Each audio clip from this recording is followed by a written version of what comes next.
अस्सलाम वालेकुम दोस्तों, क्या हाल चाल है? ठीक ठाक, सेहत भी ठीक है भाई। गुज्जर टीवी अरब वाला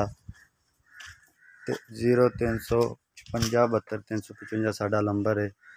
जिस भाई नूं गां चाहिए हो, कोई भी मझ चाहिए हो भाजी, तुसीं गाइयां तो वेखदे होवोगे। अल्लाह पाक ने बड़ा कद बड़ा हुसन गां नूं लाया, ठीक है ना जी। गां अजे लैंदी तकरीबन 10 दिन पूरे, तो टाइम दी टाइम माल कहंदा लां दी है। तो इनकी दुध की गारंटी जी 25 लीटर हैगी। 25 लीटर जड़ा ना दुध करन वाली गां है, वो भी पट्ठियां ते। बंदा अखियां पट्ठी पांदा तो कोई वंडा शंडा नहीं, माशाल्लाह विरला वेखो।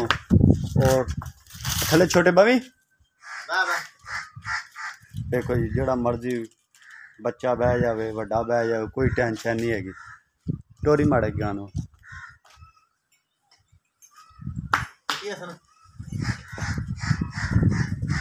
भाजी किनवे सूए गा है? सही। तेन टीका किन्ने दा रखवाया भाई? 15,000 का। थोड़े घर दी या व्यापार दी? घर दी गां। सही हो गया। इनका भाजी प्यार मुहब्बत वाला मुल किन्ना है? 3.5 लाख। किसी भाई नूं पसंद आ जाती है, टोडे कोले आ जाता, तो कोई होर प्यार मुहब्बत?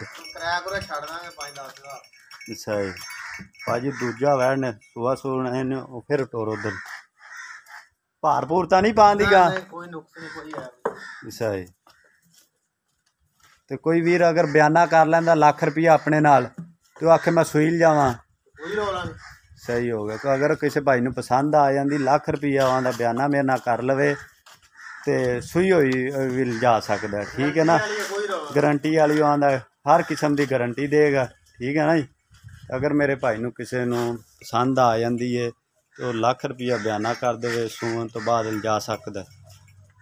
अल्लाह के हुक्म नाल जड़ियां ना वंडा इधर वेखो जी, खेल बड़ी पोली पई है जी। तो शफकत होर करवा लांगे जी।